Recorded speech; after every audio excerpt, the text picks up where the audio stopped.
And while we're waiting to get set up, I'll introduce our next speaker. This is Jean-Luc Fraikin he's a co-founder, now CEO of Spectradyne. Started out with degree in physics, which is interesting, the way people are moving from the education they get to the places they end up. And I think this sort of background of education brings in very new, novel ideas, and that's part of what we'll hear about today.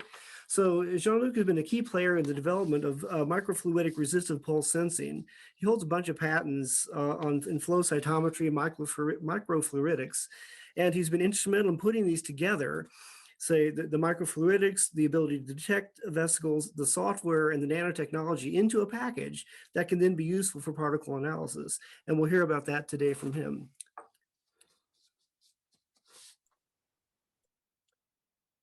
Hi, thank you. Thanks for the introduction, Michael. Can you hear me okay? Yes. Can you share your screen now? Yes, I can, yeah. Thank you. All right, how's this? Perfect, thank you. Good, great. So thanks for the invitation to speak and for your attention this afternoon.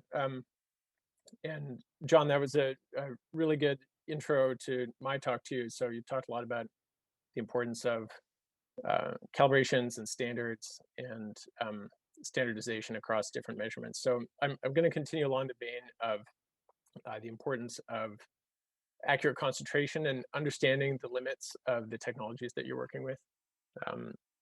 And so in particular, for measuring the concentration of really any kind of biological nanoparticle, but obviously today we're focusing on EVs. So the goal of my talk today is to encourage you to think about two things. One is I should take EV concentration measurement seriously. It's an important parameter. And the other is to ask yourself, after you accept number one, is my measurement method really doing a good job? And some of the key aspects of what you might want to think about for that. So in my talk, I'll answer those questions. Why is EV concentration important with a few different scenarios, and how that hopefully to highlight the importance of that. Give a brief overview of how EV concentration is measured, right? Obviously, John did a good intro of that as well. And then, in case you're not familiar with our technology, I will give a brief overview of how our technology works. And then spend the rest of the talk talking about the importance of understanding the sensitivity and the limit of detection, basically making sure that you're using your technology properly.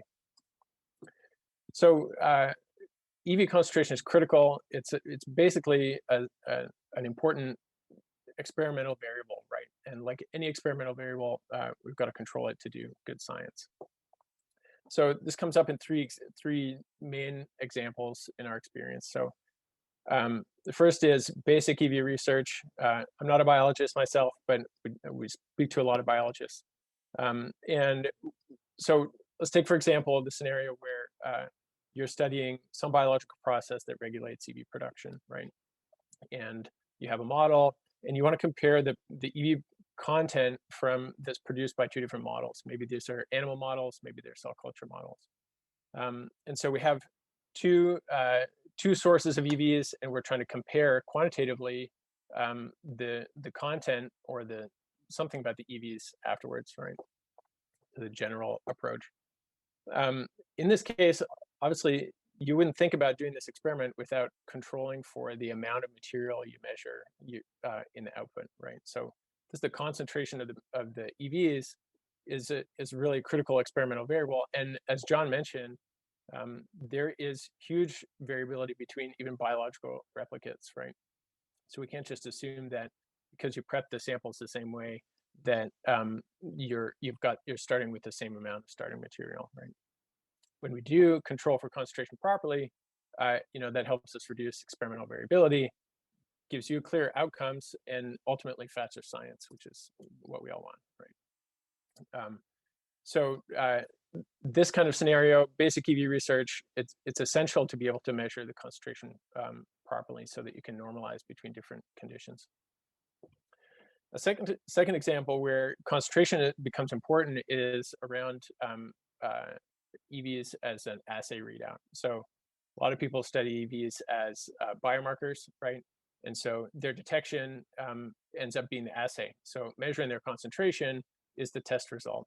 And in this case, the better you can measure concentration, the higher sensitivity and specificity your assay can have. That leads to faster assay development, more effective assays. So this is really where better metrology leads to better performance of the assay. Finally, and this is on everybody's mind, not just for EVs, but with the coronavirus vaccines going around, EVs are more and more being used as therapeutics, right? And in this case, so for, to deliver drugs, right? In this case, the concentration is obviously critical because it's the dose, right? So when you control for dose properly, not only is that make for a safer product, but it helps you understand it and run better trials. So hopefully these three examples can convince you of the first point, which I wanted to make, which was that measuring the concentration of EVs is critical in order to just progress your research and to do well-controlled science. So John already gave a pretty good listing of single particle EV methods. So I'll go through kind of quickly here. There's cryo-EM, which is obviously, it's the gold standard for imaging and identifying EVs, but we all know we don't have one in the back corner of the lab everywhere, so it's not practical, right? Flow cytometry, as John mentioned and showed us, is a really powerful technique. It's an optical technique, obviously. And historically, it's been limited to large particles, but it's now pushing down to small ones. So I've got a lot of great respect for the power of multi-parameter flow cytometry. It's really cool. Nanoparticle tracking analysis was really, it was a foundational technology in the EV field, right? It's also an optical technique, and it's evolving still a little bit, but I think people are growing understanding of its limitations also, and I will talk a little bit more about that today. Tunable resistive pulse sensing, this goes towards an electrical approach, which I'm in favor of, obviously. If you've used one, you understand it's got a challenging implementation, but we like the idea. And that's where Spectradyne's technology comes in with microfluidic resistive pulse sensing. We call it MRPS. It's a fast, affordable, and easy to use technology. So just briefly, I'm going to pivot so you understand, so I know we're on the same page about how it works. I'll describe Spectradyne's technology, and then we'll come back to the question of understanding the limitations of our technologies and making sure that we're using it properly. So Spectradyne's product is an NCS1. It's a benchtop instrument that measures single particles one by one. Delivers accurate concentration and size, starting at about 50 nanometers and up. And like I mentioned briefly, it uses electrical detection, so it's not an optical technique. And that's important for using orthogonal methods, like MySev guidelines recommend. And so it's a different technology, right? It's fast, it's microfluidic, so it only takes a few microliters of your sample, and it's easy to adopt. Right? So briefly, I'll describe how it works. It uses resistive pulse sensing, which you may already know, but if you don't, it's the same as the Coulter counter. It's been the gold standard for measuring big particles in cells, really for decades. Particles are measured one by one with this technique electrically, and it's like the most direct measurement of concentration and size available. So the way it works is we flow all the particles through a bottleneck, a constriction in the fluid flow. And by applying electric fields, we can make it so that every particle that goes through generates an electrical signal that we detect, right? So one by one, the particles go through, and we measure essentially two things about this signal every time. The first is how big it is, and that tells us how big the particle is, so the size. And then the other is how fast the particle went through the constriction. And that tells us the liquid flow rate of your sample going through the constriction, so that we can convert just counts into concentration measurements, right? Absolute concentration. So if you measure for longer, you get a data output that looks like this. Every one of these vertical spikes is a particle being detected. And you can see right away that there are 4 different sizes of particles in the sample. We can see that from the count histogram, just the histogram of particle sizes. But because we know the sample volume that was measured in this time, we can convert these counts to concentration. And so that's where the real power of the technique comes. This is what our final output looks like. It's basically a plot of concentration on the y-axis versus particle diameter on the x-axis. And this sample was a mix of 50, 90, 120, and 150 nanometer, just polystyrene particles. But I'll show you a lot more real examples in a bit.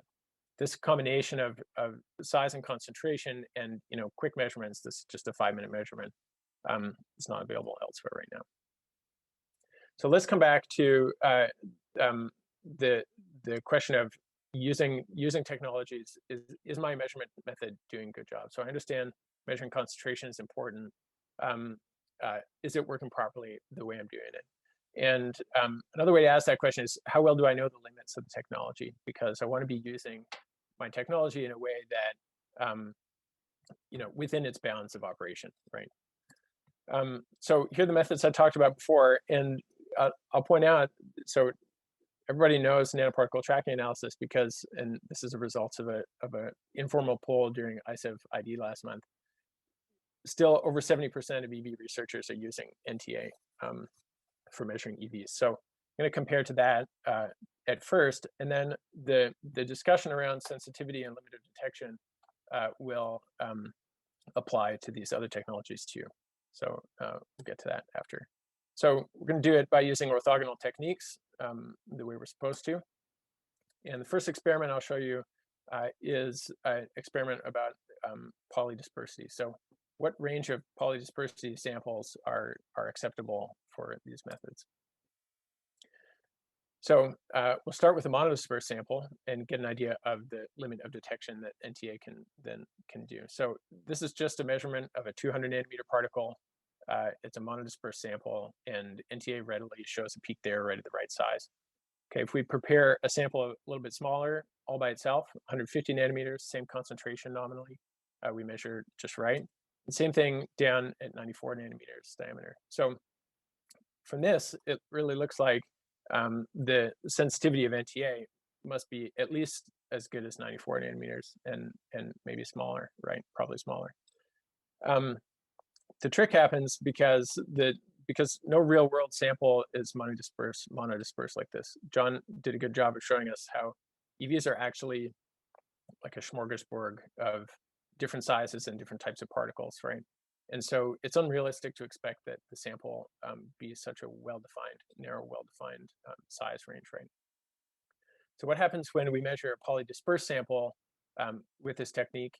And we can test that by just mixing these particles together, same concentrations, right? And here's what happens. So all of a sudden, we're not seeing the small particles at all anymore, even though we know they're in the sample, right? And the bottom line here is that the sensitivity of the method changed because the sample changed, right? For 100 nanometer, 94 nanometer particles by themselves, they're well within the range of detection for the technology. But then as soon as you add the big particles, the small ones disappear. So why does this happen? Well, it's just fundamental physics, right? The scattering intensity scales super strongly with diameter. There's a 10 to the 6 power dependence. And so, for example, a 400 nanometer particle on the big end scatters over 50,000 times brighter than a 65 nanometer particle. And because your sample contains particles that span that whole range, it's very difficult for this video capture technique to have the dynamic range. Basically, can't have the dynamic range to capture all those particles accurately, right? And this is very easy to demonstrate yourself. You just get some polystyrene particles like we showed here and try it. So in this technique, the large particles obscure the small ones essentially. And this is true for dynamic light scattering too, if you're using that technique. Just for completeness, MRPS does not suffer this problem, and it's because we're measuring particles one by one. So we can measure a 200 nanometer particle, and it has no bearing on the next measurement of a 100 nanometer particle. So we count them all individually. So when we measure the mixture with MRPS, we get just the superposition of the monomodal distributions, as you'd expect. Okay, so these are obviously made up samples, right? It's polystyrene beads. So what happens when we measure a real world sample with this? So I'll show you the measurement of just urinary EVs and take you down a journey with me, right? So here I am, a researcher in the lab, and I've prepared these urinary EVs. I put them through the NTA, and this is the measurement that I see. So that's great. There's a nice peak. It's right where, you know, everybody else reports in, but it's at 130 nanometers roughly. It's easy to track, right? And this looks good. I'm a careful scientist though, and so what I'm going to do, so first I'll show you the same data on log scale, y-axis now, right? So the peak looks different, but it's the exact same data. I'm a careful scientist, so I'm going to use an orthogonal technique, and I have MRPS instrument and NCS1 in the lab, so I'm going to measure it there. Now I'm seeing something totally different, right? Which is that the concentration is actually not rolling off at 130 nanometers, but it continues to increase to smaller diameters. Well, so I'm not sure I buy that. And so luckily my neighbor has cryo-EM, right? So we put the sample in there too. And with a careful image analysis, this is what we see. So basically there's really good agreement in this distribution, which is essentially power law distribution. It's very well reported in the literature, all the way down to the limit of detection of our technique, right? So this is the manifestation of the sensitivity roll-off that we talked about before with the polystyrene beads, where there are many big particles in the sample, and it prevents the accurate analysis by NTA of the small particles in the sample. And the issue is here that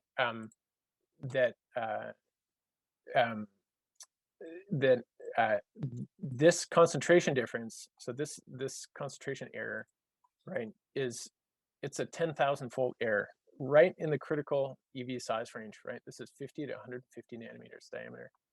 And so if you're trying to normalize your EV samples by, you know, before doing proteomics downstream or comparing two different preparations, biological activities, and you're measuring your sample only from 150 nanometers up, you're not seeing the true extent of what you're putting on the cells, right? And that's really important. So this is why MySev hits so hard on the idea of using orthogonal measurements, right? Because it gives knowledge of the limitations of different techniques, and that's exactly what we've done here. So what about fluorescence? So you might say, and this is fair. So the NTA measurements here are just the scattering NTA, right? That's pretty old technology. There's fluorescence NTA now too. So in that case, we don't need the particles to scatter light strongly if they're small, and we can see the fluorescence from them, then we'll be able to detect them, right? And that'll be an accurate measurement. Well, so it's the exact same conversation applies, except about fluorescence sensitivity instead. So let me give you a hypothetical example. So suppose somebody shows you this curve and says it is a fluorescence NTA measurement. And so it looks like our specific EVs have a size, just ignore the actual diameter, but you know, around 100 nanometers. And it's this nice peak here, right? So what I want you to be thinking about is this a real peak, essentially, right? Does this data imply that there are no fluorescent particles down here? Or in fact, are they just too dim to be detected by the detector in the system? And so, you know, it's essentially the question of where's the limit of detection for this technique? And the flow cytometry folks are really good about measuring the limit of detection. That, you know, there are bead standards. If they don't already exist, they're being developed in the right size range. They're very conscious of this issue, and John made a good point of that earlier too in his talk. It's really important to know if you're going to use any kind of technology what the limit is, essentially, right? And so to get accurate concentrations, we need to know the limit of detection. So what about MRPS, right? If you're following me, then we should be answering that question too, right? And it's still critical for MRPS also. The thing is that it's very clear and it's well demarcated where the limit is, right? So this, what I'm showing you here, these are measurements of adenovirus particles. And this is an example of the raw data. So there's a baseline along the bottom. It's fuzzy because it's got electrical noise. Can't get around that. And then every time a virion goes through, we detect a spike that's highlighted by a red dot, right? And the bigger particles are taller spikes. So there's a clear, so there's the electrical noise, right? And then there's just a quantitative definition of where the noise limit is here. And so the limit of detection is clearly defined by the noise floor in this case, and it's not sample dependent because it doesn't matter what kind of particle being detected here.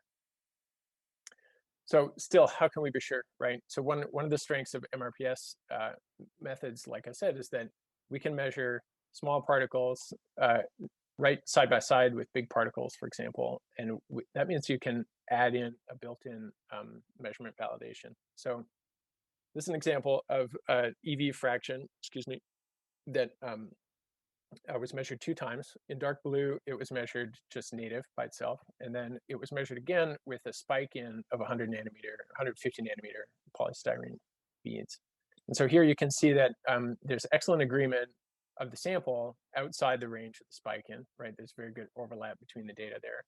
And right where we spiked in the control particle, there's a peak, which we expect, right? It's the superposition of the 2 measurements. And then that's really where that's a localized place, the only localized change in the measurement, right? And the concentration of the measured spike in is coming out exactly where we expected, 2e⁹ per mil in this case. And that validates the absolute concentration of the measurement. So this is just a built-in positive control and a built-in reference standard that you can use with this technique to get additional certainty on the concentration measurements. So I've talked a lot about this. Obviously, I come from a certain perspective, but you should not take my word for it only. You should try some of these experiments yourself. And also, this is pretty well known in the literature already. And I want to draw your attention to this recent technology review from the folks at Johns Hopkins. This paper went up on the archive in August, and it's recently been updated, and it's been very good changes too, very strong. This is a really very careful analysis of 4 different measurement techniques for EV quantification, and there's excellent discussion in here. So I draw your attention to that. It includes all the recent ones that are out there. So I hope I've got you to think a little bit about these 2 questions. So, you know, I need to take concentration measurements seriously, and I want to be. It's important to be confident that your measurement technology is operating in the right range. And so I hope that you'll take away that accurate concentration is critical, that you understand your measurement techniques and know their limits, and you know you can't overemphasize the importance of orthogonal techniques, basically. So thanks very much. Happy to take questions. Sorry, trying to get myself organized here. I'm covered in cat fur since during your talk, my cat was climbing all over me. I did manage to come up with a question, which I think I've left in the chat. So one of the issues that you brought up was that using MRPS for concentration determination, it's going to be dependent on volume. Does your device control that? Like if I pipette in 3 microliters and I drop my pipette, which I will do, pick it up and pipette in something that's supposed to be 3 microliters, then it's not going to be that. So, but does the device say, you say put in 3 microliters and it does it for you from a pool? Or do you actually add this sort of direct? You can see I don't do the actual work, so I have no idea what I'm talking about. Understood. Yeah. So that's a good question. So the answer is actually that we're measuring the volume of sample that is measured in real time. So every time a particle goes through, we measure how fast it goes through. That tells us the flow rate of the sample through the sensing volume, right? And so it doesn't matter how much you put in, we're going to divide the number of particles counted by the volume that was measured. And so it doesn't matter how much you start with, essentially. Does that answer your question? Yes, it does. So we have a question from I can't tell whom. Let me see, who asked the second question about the, thanks, very interesting. That's several Dominique. questions. Dominique. Okay, Yeah. thanks, Dominic. Yeah, thanks. Very interesting talk. A few questions. I think I have a lot of questions, but one question is about plasma, because plasma, I mean, you choose urine, but plasma is much thicker. So how does the matrix or the thickness of the solution affect your measurements? Good question, thanks. So we can run plasma. I don't know about totally neat because it's very high concentration of particles, right? Yeah. I think we typically dilute 10-fold at least into PBS before measuring. But you don't have to do any pre-filtering. That's because of the engineering in the microfluidic cartridges, which I didn't talk about. But the crux of your question is about how the viscosity affects the concentration measurements, right? Yeah. And the system works under a constant pressure-driven flow. So if you have a higher viscous solution, then the flow rate will be lower, right? The particles will go through slower. But we measured the rate of particle flow through the constriction, so it accounts for that. So we've measured into like 50% glycerol or something like that, very highly viscous samples. A lot of our customers are industrial customers in drug development, and they often are running at 100 mg per mil protein concentrations, very highly viscous solutions, and works for them. Okay, and the other thing is about the throughput. So, well, you said it costs a couple of minutes, but how do you work? You have to inject it manually. Do you use 96 well plate formats? Yeah. Is it automated? How if I want to measure 3,000 samples? Yeah, then you need a lot of NCS1s at this point, and I would be happy to talk. Yeah, I'm sure, but yeah. So the answer to your question is the samples are loaded one by one. So at this point, we don't have like a multi-well format for the technology. And is that a possibility, or because it's a cartridge you use once, or? Yep, single-use cartridge. I can tell you that our development focus right now is on delivering specific particle measurements, and that is in the pipeline, but it's not there yet. Oh, so okay. we're not at the point of developing like capacity to do 3,000 samples in a day kind of thing, high throughput. No, but that was just a number, but yeah, and okay. Well, I have your email. I would like to talk a little bit more also about cost, etc. Yeah. Oh, sure. Yeah, I'd be happy to. Yeah, Great. Yeah. So I have another question. Does the pore size matter? Do you need different, say, membranes for trying to catch all the sizes of materials you can run through this, or is the pore size sufficient to cover, ranging from so-called microvesicles to so-called exomeres? Good question. So the answer is we have a few different cartridge options to cover different size ranges. In practice, most people are interested in a certain size range, big particles or tiny particles or somewhere in between, and they end up using just one size of cartridge for their science usually. I didn't show this, but we can measure, from 60 to 50 nanometers up to 10 microns using 3 different cartridges, and then the data just stitches together. Okay. All right. Well, let's thank. It's always the virtual. Thank you very much. And we'll move on. Excuse me, to our next speaker.